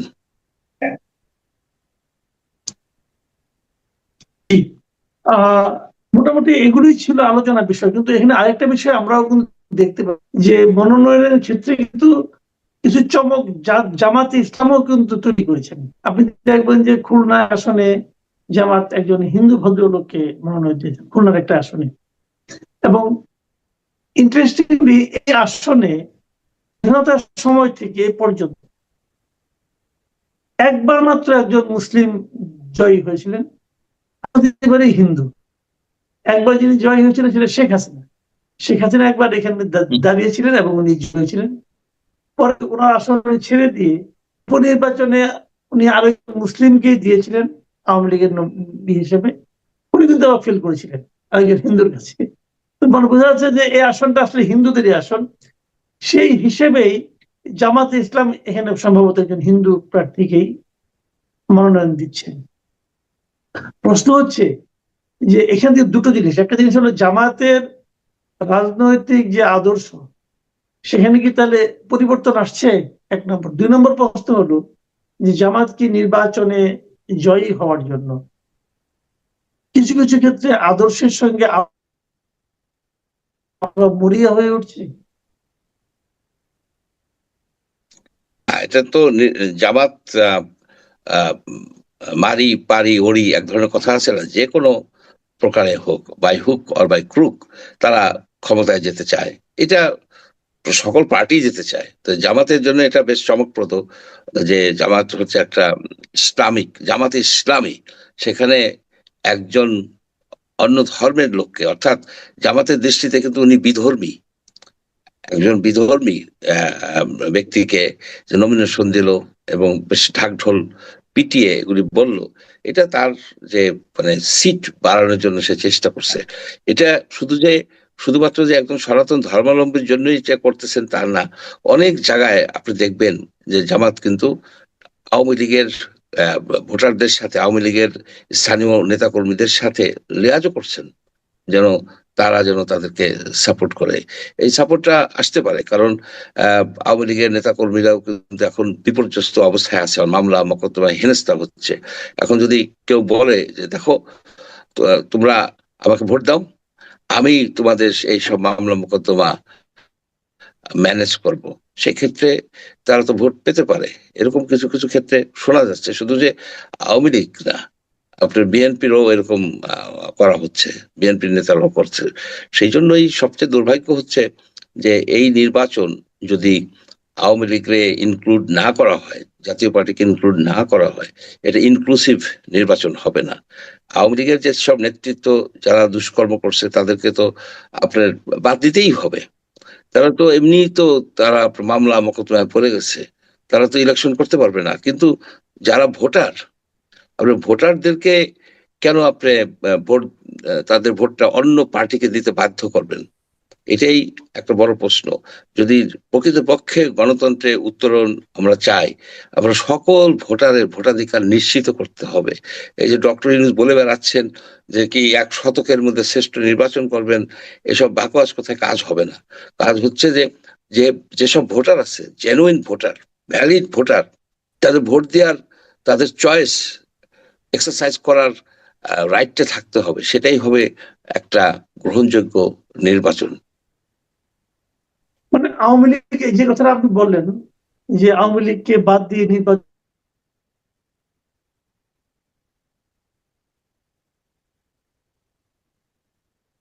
দেশের মধ্যেও তো আওয়ামী লীগকে বাদ দিলে দুটো ঘটনা কিন্তু ঘটতে পারে। যদি আওয়ামী লীগ নির্বাচন বর্জন করে তাহলে হয়তো ভোটের পরিমাণ কম হইতে পারে, ভোট কম কাস্ট হতে পারে। আবার যদি আওয়ামী লীগ নির্বাচনটাকে প্রতিহত করতে চায় তাহলে তো আরেকটা বাস্তবতা তৈরি হতে পারে। সম্ভব। এটার প্রথমত আওয়ামী লীগের যদি নির্বাচনে অংশগ্রহণ করতে না দেওয়া হয়, অর্থাৎ তাদের মার্কা যদি না থাকে, নৌকা মার্কা যদি না থাকে, নৌকা মার্কা নাই, আপনি তাদেরকে বললেন সে খাইতে চায় আপনার মুরগির মাংস, আপনি তাকে দিচ্ছেন গরুর মাংস, খাসির মাংস, তো হবে না। তাকে চয়েসটা দিতে হবে। এখন কোশ্চেনটা হলো আওয়ামী লীগের নেতৃত্ব, আওয়ামী লীগের যারা নেতা ছিলেন বিভিন্ন লেভেলে, কেন্দ্রীয়, ডিস্ট্রিক্ট এবং উপজেলা, এমনকি ইউনিয়ন লেভেলে, তারা অনেক অন্যায় অবিচার করছেন। তো তাদের তো আপনার শাস্তি দিতে হবে, তাদেরকে শাস্তি দিতে হবে। তাদেরকে আপনি তো সেই শাস্তি তাদেরকে দিচ্ছেন না। সুতরাং তাদেরকে শাস্তি দিয়ে তাদের তো নির্বাচনের বাইরে রাখতে হবে। যেসব লোকজন আপনার আওয়ামী লীগের যারা কোনো রকমের এইসব কর্মকাণ্ডে জড়িত ছিল না, তাদের ভোটাধিকার আপনি কোন মানে কোন আইনে নিয়ে নেন? আপনি যদি গণতন্ত্রের কথা বলেন, তাদেরকে সেই চয়েসটা এক্সারসাইজ করতে দিতে হবে। একজন ভ্যালিড ভোটার, একজন ভোটার যার বিরুদ্ধে মামলা নাই বা সে কোনো দুষ্কর্ম করে নাই, কেন আপনি তাকে বাদ দিবেন? এই জিনিসটা কিন্তু গভীর চিন্তার বিষয় আছে। ইনক্লুসিভ নির্বাচন বললেই হবে না, ইনক্লুড করতে হবে ভোটারদেরকে। জাতীয় পার্টি, যেমন জাতীয় পার্টির কথা বলা হয়, জাতীয় পার্টি বিরুদ্ধে কি কোনো আইনগত ব্যবস্থা নেওয়া হয়েছে? জাতীয় পার্টির নেতারা অনেক কাজ করছে, যে তারা এসের সাথে, আওয়ামী লীগের সাথে মিলে লুটপাটে অংশগ্রহণ করছে, ব্যাংক নিছে, এটা নিছে, সেটা নিছে।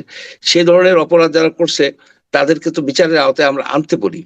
তারা যদি বিচারের আওতায় আসেন এবং বিচারের দিন থাকা অবস্থায়ও যদি বলেন যে ভোট ইলেকশন করতে পারবে না, সেটাও আমরা মেনে নেব।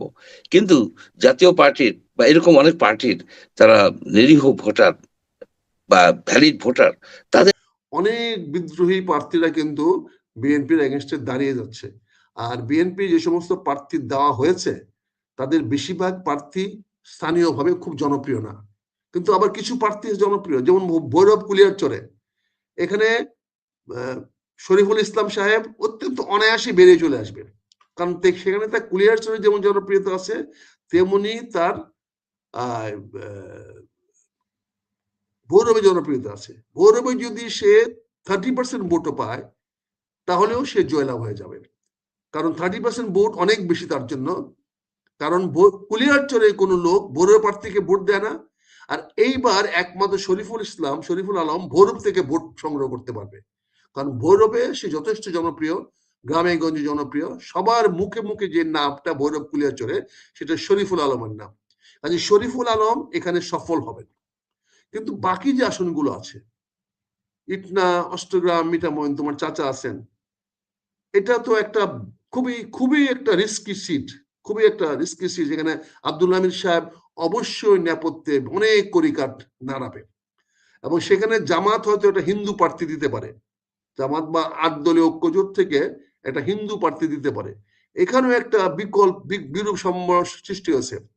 এছাড়া বাজিতপুর নিকলি বলো, কটিয়াদির পাকুন্দা বলো, কিশোরগঞ্জের কথা আমি আগেই বললাম, যে এখন পর্যন্ত যেভাবে বিদ্রোহ চলছে, তারপরে এই বিদ্রোহটা কিন্তু ব্যাপ্তি লাভ করবে তারাইল এবং করিমগঞ্জের আসনে। কিশোরগঞ্জে আসনের প্রভাব পড়তে যাচ্ছে তারাইল এবং করিমগঞ্জ আসনে। তুমি তো বুঝতে পারো, ভৌগোলিক ভাবে তুমি বুঝতে পারছো। এখন এই ৬টা সিটের মধ্যে যদি একটা সিট আমি সিকিউর করলাম, বাকি 5টা সিট কিন্তু ঝুঁকির মধ্যে আছে। তার মানে 6-এর মধ্যে 2 মানে অ্যাবাউট 22%, সরি অ্যাবাউট 18%, 18% আসন তারা নির্দিষ্ট করেছে কিশোরগঞ্জ জেলার মধ্যে। বলছি এরকম অন্যান্য জেলা যদি আমরা বিশ্লেষণ করি, পর্যালোচনা করি, তাহলে দেখব তারা মোটামুটি 18 থেকে 20 বা 25% আসন পাবে। 18 থেকে 20 বা 25% পাইলে তাদের অ্যাবাউট 75 আসন হয়। বিএনপি প্লাস মাইনাস 75 এর থাকবে। তারপরে একটা সুযোগ সৃষ্টি হয়েছিল দেশমাতা খালেদা জিয়ার এই অবস্থা নিয়ে, সেটা যদি বিএনপি সঠিকভাবে একটা মানে সেন্টিমেন্ট বা ইমোশন গ্রো করতে পারতো, মানুষের কাছে জিনিসটা যদি পরিষ্কার করতে পারতো, তাহলে বেগম খালেদা জিয়ার আর্লি গোয়িংটা অনেকটা স্যাক্রিফাইস হইতো দেশের জন্য, জনগণ হিসেবে, এবং মানুষের মধ্যে একটা ইতিবাচক প্রভাব ফেলতো।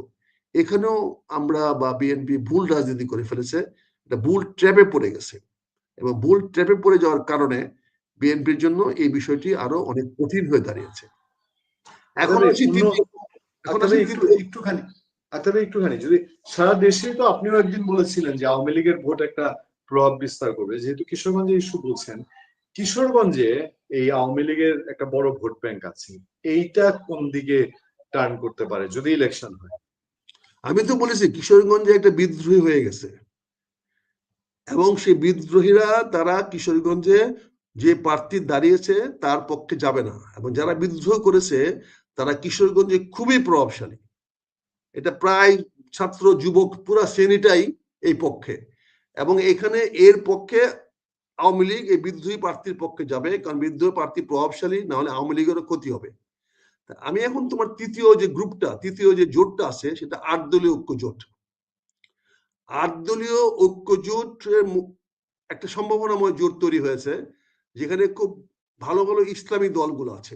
ব্যক্তি হিসাবে তারা হয়তো জনপ্রিয় তত বেশি সারা বাংলাদেশ ব্যাপী নাও হতে পারে, আসন ভিত্তিক তাদের সদস্যরা জনপ্রিয় হতে না পারে, কিন্তু এটা জোট হিসাবে তারা খুবই জনপ্রিয় জোট হবে।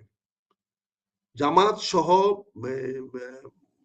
খিলাফতে আন্দোলন সহ, ইসলামিক ঐক্য জোট সহ, এবং আমাদের চরমনায় পীর সাহেবের রাজনৈতিক দল সহ, এই দলগুলো বাংলাদেশে মানুষের মধ্যে একটা ইতিবাচক প্রভাব ফেলবে। এখানে এই জোটটাকে মানুষ একটা শক্তিশালী জোট মনে করবে। এই শক্তিশালী জোটটা যদি যে কোনো অবস্থাতে যদি 45% পাই, আমাদের অন্যতম একটি দায়িত্ব, এবং আমরা সেই কাজটি করছি। এবং আজকে তুমি দেখো বিশ্ববিদ্যালয় লেভেলে সবচেয়ে বেশি ইসলামী ভাবাপন্ন ছেলে। আমি আজ থেকে 30 বছর আগে আমি একটা কথা বলেছিলাম, আমি একটা হাই স্কুলে একটা পরীক্ষা নিয়েছিলাম যে তোমরা ভোরে উঠে কি করো, এটা উত্তর লিখে দাও। আমি 89% ছেলে বলছে ভোরে উঠে প্রথমে আমি নামাজ পড়ি। 89% ছেলে ভোরে উঠে নামাজ পড়ে। এটা আমি আজ থেকে 30 বছর আগে, আমি যখন এমপি ছিলাম, তখন আমি এটার একটা পরিসংখ্যান নিয়েছিলাম, এবং তখনই আমি বলেছিলাম যে তোমাকে যে বধিবে বাড়িছে সে গোপনে। বিএনপি কে ধ্বংস করার জন্য যে দলটি তৈরি হচ্ছে, সেটি আওয়ামী লীগ নয়, সেটি অন্য কেউ। কিন্তু বিএনপি আমার সেই কথা শুনে নাই। আজকে তারেক রহমান মুখ খোলার তো প্রশ্ন ওঠে না। এই জামাত ইসলামের সঙ্গে সখ্যতা করতে আমাদেরকে বাধ্য করা হয়েছে বিএনপি। এবং গত এই যে 1 বছর 5 মাস যাচ্ছে, 6 মাস যাচ্ছে, তার মধ্যে আজকে দিনটার আগ পর্যন্ত আমরা জানতাম তারেক সাহেব অত্যন্ত ঘনিষ্ঠ জামাতের সঙ্গে এবং ওনার আস্থা বিশ্বাস তার সঙ্গে। কিন্তু আজকে উনি বক্তব্য দিয়েছেন, আমি তো আমার ঠোঁট কাটা সব বলে ফেলি, কিন্তু এটা স্যার দেরি হয়ে গেছে। তাছাড়া লাখ লাখ মুক্তিযোদ্ধাদেরকে মেরে তারা 71-এ লাখ লাখ লোককে মেরেছে, এই কথাটা ধূপের টিকে না। কারণ যুদ্ধটা তো জামাত করে নাই, জামাতের একটি মালিক গভর্নরের নেতৃত্বে 71-এ মুক্তিযুদ্ধের সময় একটা সরকার গঠিত হয়েছিল। সেই সরকারে জামাতের অনেক নেতা ছিল, আব্বাসী সাহেব সহ, গোলাম আজম সাহেব সহ অনেকেই জামাতের লোক সেই মন্ত্রী পরিষদে অংশগ্রহণ করেছিল গভর্নর মালিকের অধীনে। তাদের অধীনে যারা কাজ করেছে তারা তো মোটামুটি এহিয়ার সরকারকে, টিক্কা খানের সরকারকেই তারা সহায়তা করেছে এবং পরবর্তীতে তারা নিয়াজির হুকুমে কাজ করেছে। তারপরে কিছু অতি উৎসাহী হয়েছে। মূলত রাজাকার ডিউটিটা হচ্ছে আনসার বিডিবি যখন ছিল না 71 সনে, তো আনসার বিডিবির সাবস্টিটিউট হিসেবে রাজাকারদের রেখেছে। রাজাকারদের দিয়ে ব্রিজ, ঘাট, কি পজিশন গুলোকে গার্ড দিত। তারা তো গার্ড দিত, তারা তো কাউকে মারতে যেত না। তাদেরকে কেউ মারতে আসলে তারা হয়তো কাউন্টার ফায়ার করতো, কিন্তু সেই কাউন্টার ফায়ারে তো অনেক লোক মারা যায় নাই, বরং রাজাকারাই বেশি মারা গেছে। পাকিস্তানে এত লোক মারা যায় নাই যত লোক রাজাকার মারা গেছে 71 সালে। কাজে আজকে যে লাখ লাখ লোককে হত্যা করেছে এই জামাত নেতৃত্বে, জামাতের পক্ষে, এটা আরেকটা বুমেরাং হয়ে গেছে।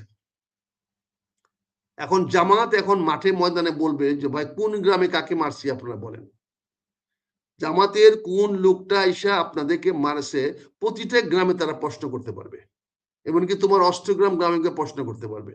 কেউ কি উত্তর দিতে পারবে হ্যাঁ জামাতের লোকেরা এসে আমাদের মারছে? হয়তো বড় জোর বলবে জামাতের লোক আমাদেরকে দেখিয়ে দিয়েছে, রাজাকাররা হয়তো বলতে আমাদেরকে। এটাই পয়েন্ট। আপনি মুক্তিযোদ্ধা, আপনার সঙ্গে আমার তর্ক করা খাটে না, কিন্তু সামষ্টিক ভাবে সে তো সরকারকে সহযোগিতা করেছে, ইনফরমেশন দিয়েছে, এবং একটাও যদি হত্যা করে থাকে জামাতের লোকজন এবং সে হত্যায় যদি স্বীকৃতি দিয়ে থাকে, এটাই তো অনেক বড় দোষ। আমার মনে হয় যুদ্ধক্ষেত্রে বেলা এটা হয় না। আমাদের মুক্তিযুদ্ধের সবচেয়ে বড় একদিক দিয়ে ভালো হয়েছে, আরেকদিক দিয়ে পয়েন্ট খারাপ হয়েছে। 3 ডিসেম্বরে ভারত যখন যুদ্ধ ঘোষণা করলো এবং সেখানে যখন যৌথ বাহিনীর কথা বলা হলো, তখন মুক্তিযুদ্ধ থাকলো না, এটা ভারত পাকিস্তান যুদ্ধ হয়ে গেল। ভারত পাকিস্তান যুদ্ধ হয়ে গেলে ভারতকে প্রতিহত করার জন্য যুদ্ধের আরেকটা বিপক্ষে শত্রু তারা যে কাজটা করে ওইটাও দেশপ্রেমিক, ওইটাও দেশপ্রেমের শক্তি। ওরাও দেশপ্রেমিক, ওরাও তাদের দেশকে, ভূখণ্ডকে রক্ষা করার জন্য যুদ্ধ করেছে। তার আমরা মুক্তিযুদ্ধ ছিল ডিফারেন্স। মুক্তিযুদ্ধ ছিল যে আমরা রাষ্ট্রীয় ক্ষমতা দখল করতে চাই, আমরা রাষ্ট্র দখল করতে চাই না। রাষ্ট্র তো আমাদের আছেই, বাংলাদেশ তো আমাদের আছেই, আমরা বাংলাদেশ দখল করতে চাই না। আমরা চাই কিন্তু স্বাধীন ছিল না। হ্যাঁ, স্বাধীন তো ছিল না। স্বাধীন ছিল না বলে তো স্বাধীনতার জন্য আমরা যুদ্ধ করেছি, যে মুক্তি বাহিনী, অর্থাৎ বাংলাদেশকে হানাদার বিদেশি বাহিনীর কাছ থেকে মুক্ত করব। সেখানে হয়তো আমার 1 ভাই 2 ভাই 3 ভাই যুদ্ধে গেছে, আরেক ভাই ঘরে ঘুমায় রয়েছে, হয়তো আরেক ভাই লুকাইয়া কিছু টাকার বিনিময়ে অন্য কাজ করছে, খবরাখবর দিছে, টাকার বিনিময়ে ছাড়া তো হয় নাই। কাজে টাকার বিনিময়ে তো এখনো ইনফরমার হয়, এখনো তো অনেকে আওয়ামী লীগের লোককে ধরিয়ে দেওয়ার জন্য বিএনপির লোকদের কাছ থেকে আইসা টাকা পয়সা দেয়, পুলিশকে টাকা পয়সা দেয়, থানাকে টাকা পয়সা দেয়, যে আওয়ামী লীগের মুরুখটাকে ধরান আপনি। এইটা ছিল অন্য যুদ্ধ। কিন্তু কনভেনশনাল যুদ্ধ করার পরে আমি যদিও পরিষ্কার বলছি, বাংলাদেশের সঙ্গে কনভেনশনাল যুদ্ধ না হলে বাংলাদেশের জন্ম হতো না, আরো সময় লাগতো। আমরা মুক্তিযোদ্ধারা বাংলাদেশের, পাকিস্তান থেকে বেরিয়ে আসার জন্য বাংলাদেশের জন্ম নিয়েছিলাম, কিন্তু আমাদেরকে এই জন্মের অবস্থায় আমরা সহজে ডেলিভারি হচ্ছিলাম না। কিন্তু সেই ডেলিভারিতে সাহায্য করেছে আমার ধাত্রী মাতা। এই জন্য আমি ভারতকে বলি, বাংলাদেশের মুক্তিযুদ্ধ তথা আমাদের এই স্বাধীনতা যুদ্ধের ধাত্রী মাতা হলো ভারত। কে অসন্তুষ্ট হলো, সন্তুষ্ট বড় কথা না, কিন্তু সেখানে ভারতের বিরুদ্ধে যদি কেউ ফাইট করে থাকে, ভারতের বিরুদ্ধে যদি কোনো রাজাকার ফাইট করে থাকে, ভারতীয় সশস্ত্র বাহিনীর বিরুদ্ধে যদি কোনো রাজনৈতিক দল অবস্থান নিয়ে থাকে, সেটা দেশের বিরুদ্ধে নয়, সেটা তার দেশের পক্ষে, সে পরাজিত হয়েছে। আমরা কি মক্কা বিজয়ের পরে সব কাফিরদেরকে মেরে ফেলেছিলাম? আমরা কি উমরকে মেরেছিলাম? আমরা কি খালিদ বিন ওয়ালিদকে মেরে ফেলেছিলাম? পরবর্তীতে উমর তো হজরত হয়েছে, উমর তো খলিফা হয়েছে, এবং দ্বিতীয় খলিফা। চিন্তা করেন, সেখানে হজরত আলী হইতে পারে নাই, সেখানে অন্যরা হজরত উসমান হইতে পারে নাই, অনেক সাহাবা, রসুল্লাহ সাহাবা। তোমাদের সকল গ্রামগুলোই ছিল রাজাকার মুক্ত, সেখানে রাজাকারে কোনো অস্তিত্ব ছিল না। তাহলে তুমি উপজেলা সদরে থানাকে গার্ড দেওয়ার জন্য তারা কিছু আনসার বিডিবির পরিবর্তে তারা ওইখানে আশেপাশে চোর, গুন্ডা, বদমাইশ এরকম লোকগুলাকে টাকা দিয়ে রেখেছে। তার মধ্যে দুই একজন যে জামাতে ছিল না তা না, কিন্তু তোমার এই 3 থানার বাইরে তো, থানা সদরের বাইরে তো কেউ ছিল না, সেখানে তো কেউ প্রতিহত করে নাই। একইভাবে আমার কটিয়াদিতে শুধু আমার 2টা রেল স্টেশন পাহারা দিত, একটা ব্রিজ পাহারা দিত রাজাকার, সেটা হলো মালিকখালী স্টেশন আর একটা গচিয়াটা স্টেশন, এবং আমাদের একটা ব্রিজ আছে ঢুলদিয়া ব্রিজ, সেই ব্রিজটা পাহারা দিত। এটা অনেক বড় ব্রিজ, এটা ভেঙে গেলে ওই ব্রিজটা করা কঠিন, এই জন্য ওই ব্রিজটা তারা পাহারা দিত। কিন্তু তারা কিন্তু যুদ্ধে আমাদের হাতে অনেকে নিহত হয়েছে, অনেক রাজাকার সেখানে নিহত হয়েছে। এবং কিশোরগঞ্জ শহরে রাজাকারের সংখ্যা বেশি ছিল, এই জন্য কিশোরগঞ্জে অনেকগুলো বড় বড় মাদ্রাসা ছিল, তুমি জানো আমাদের অনেক বড় মাদ্রাসা ছিল, এবং তারা অনেক ইসলামী ভাবাপন্ন ছিল। ফলে তাদের অনুসারীরা, অনেক ছাত্ররা ওই রাজাকারে অংশগ্রহণ করেছিল। আর বিশেষ করে কিশোরগঞ্জের জেলা শহরে, আর সবচেয়ে বড় হয়েছিল রাজাকার বেশিরভাগ হয়েছে তৎকালীন সময়ে যারা খুব নিম্ন, মানে অল্প বেতনের চাকরি ছিল, বা খেটে খাওয়া মানুষ, রিক্সা চালাইতো, এরকম মানুষগুলা, বা স্টেশনে কুলিগিরি করা কিন্তু আগে একটা বড় সংখ্যা ছিল। তুমি জানো যে স্টেশনে কুলিগিরি করা, বাজারে মাল টানা, এটা কিন্তু একটা বিশাল সম্প্রদায়, বিশাল লোক থাকে। তো এরা তো যুদ্ধে যায়নি, ফলে এরা কি করছে, ওই জেলা শহরটাকে পাহারা দিয়েছে, থানাকে পাহারা দিয়েছে, জেলা পরিষদকে, জেলা অফিসের পাহারা দিয়েছে, ওরা রাজাকার। কিন্তু ওদের সঙ্গে তো সরি একটু ইন্টারফেয়ার করি একটা ভাই, যেহেতু তারেক রহমান সাহেবের বক্তৃতা ধরে কথা বলছিলাম, আমাদের আরেকটা ইস্যু রয়ে গেছে, শেখ হাসিনার ইস্যুটা। তারেক রহমান সাহেবের এই বক্তৃতাটা রাজনৈতিক গুরুত্ব কি আজ এই প্রেক্ষাপটে, এখন যে দেশের প্রেক্ষাপটে? আমার ব্যক্তিগত মতামত করবে, পাবলিক আইসা দখল করে বসে থাকবে, আপনি কি করবেন? মারামারি করবেন, বাড়াবাড়ি করবেন, আপনাকে রক্ষা করবে কে? রক্ষা করার জন্য আমার সশস্ত্র বাহিনী দরকার। সেই সশস্ত্র বাহিনীকে তো আপনি ক্রিপল করে ফেলছেন, তাদেরকে আজকে চৌকিদারের ডিউটি নামায়া গ্রামে গঞ্জে ঘুরাচ্ছেন, রাস্তাঘাটে ঘুরাচ্ছেন, সারা রাত্রি টহল দেওয়াচ্ছেন, দিনের বেলা নাক ডেকে ঘুমাইতেছে। তাদের না আছে প্রশিক্ষণ, না আছে অস্ত্র চালানোর দক্ষতা, না আছে অস্ত্রগুলো সঠিক আছে কিনা সেটা। এবং গত 1.5 বছরে আপনি কোনো নতুন গুলি কেনেন নাই, বুলেট কেনেন। বাংলাদেশের অবস্থা, সেই বাহিনীকে আপনি উইদাউট কমান্ড, জাস্ট এই সরকারের দুর্বলতার কারণে, এই সরকার ব্যর্থতার কারণে আজকে সেনা বাহিনীও বাংলাদেশে কোনো রকম তৎপরতা চালাতে পারছে না। তাদের ইচ্ছা থাকলেও তারা কোনো শান্তি শৃঙ্খলা বজায় রাখতে পারছে না। কোন রকম দুষ্কৃতিকারী, দুর্নীতিবাজ তাদেরকে আইনের আওতায় আনতে পারতেছে না। এই বিষয়গুলো আপনাদের অধীনে নিতে হবে। তা আমি তারেক রহমান সাহেবকে তোমার অনুষ্ঠানে আমি বলেছি, তাকে গুড বাই বলেছি, তাকে অনেক কঠিন ভাষায় বলেছি। কেন বলেছি বাবা? বলেছি তুমি জাগো, তোমার জাগার সময় ভাই, এই জন্য গালি দিয়েছি যে তোমার মধ্যে হেডমে আঘাত লাগুক, তোমার হেডমটার মধ্যে আঘাত করুক, তোমার ব্যক্তিত্বের মধ্যে আঘাত করুক, যে আমি এত বড় নেতা, আর মেজর আক্তারের মতো একটা পুষ্কে নেতা আমার বিরুদ্ধে চ্যালেঞ্জ গ্রহণ করে আমি দেখাই দিব বাংলাদেশে যে আমার সামনে কোনো লোক কোনো কথা বলতে পারে না। আমি তো তারেক রহমান সাহেবকে জাগানোর জন্য এই কথাগুলো বলছি। আমি কি জানি না আমি এই দলটা করে আসতেছি গত 40 বছর ধরে, এই দলে কি আমার চেয়ে কারো বেশি দরদ আছে? আমি তো এই বিএনপি যখন করি তখনও তারেক রহমান বিএনপির কেউ না।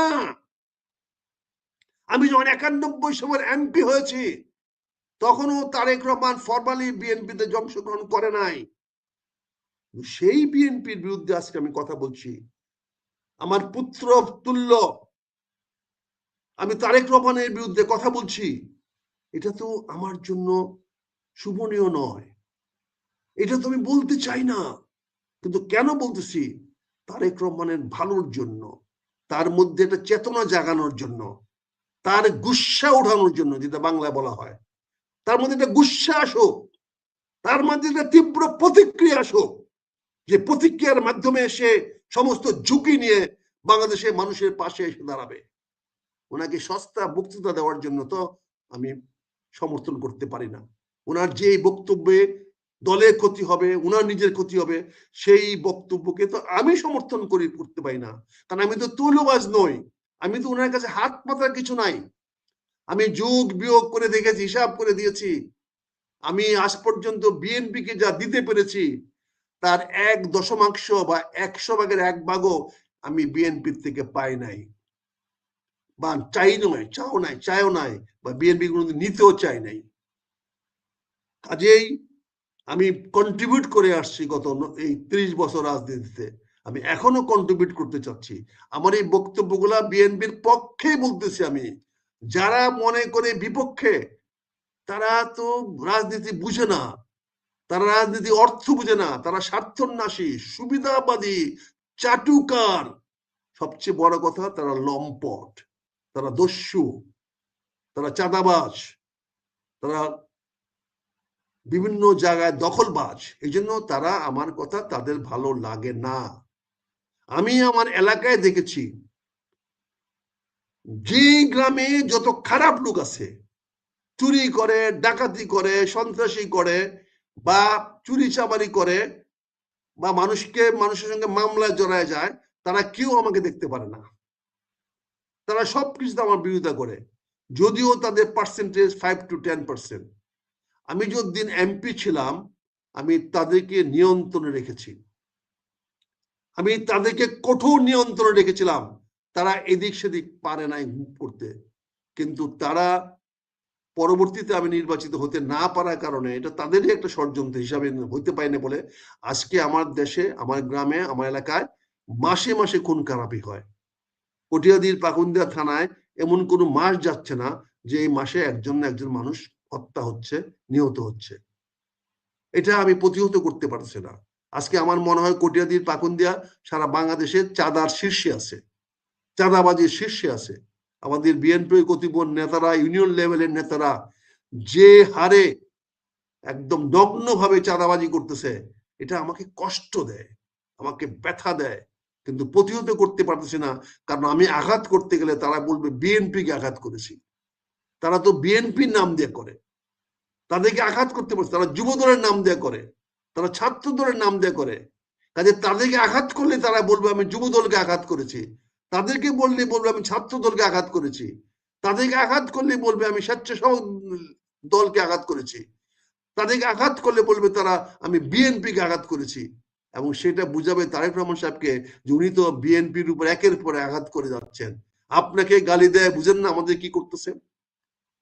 কিন্তু ওনারা একবারও চিন্তা করে দেখবেন না মেজর আক্তার এগুলো কেন এত বড় বলতেছে, কেন এত বড় ঝুঁকি নিয়ে উনি জীবনের শেষ প্রান্তে এসে, আমি কয়দিন বাঁচবো জানি না, আমার বয়স 74-75 হয়ে যাচ্ছে, আমি বাঁচার তো আমার আর সময় নাই, তারপরে ঝুঁকিগুলো আমি কেন নিচ্ছি একটা মাত্র কারণে, আমি জিয়ার আদর্শে বিশ্বাস করি। আমি দেশমাতা খালেদা জিয়া নেতৃত্বে আমি দল করেছি। আমার নেতা জিয়া, আমার নেতা খালেদা জিয়া, তাদের আদর্শ বাস্তবায়ন করা আমার দায়িত্ব, তাদের চেতনা আমি ধারণ করি। কাজে আমি তারেক রহমান সাহেবকে বলছি, আল্লাহ আপনাকে এত বড় রাজনৈতিক দলের প্রধান হওয়ার সুযোগ দিয়েছে, আপনি প্লিজ ইতিবাচক ভাবে কাজ করেন, জনগণের পাশে থাকেন। আপনার নেতৃত্ব কেউ নিবে না, এদেশের নেতা আপনি থাকবেন এবং বাংলাদেশের নেতা আপনি হবেন। কাজে আপনি একটু জাগেন, আপনি একটু সজাগ হন, একটু সাহসের সঙ্গে বর্তমান পরিবেশ মোকাবেলা করেন, তাহলে দেখবেন জয় আপনার সুনিশ্চিত। সবাইকে ধন্যবাদ ভাই, আজকের মতো বক্তব্য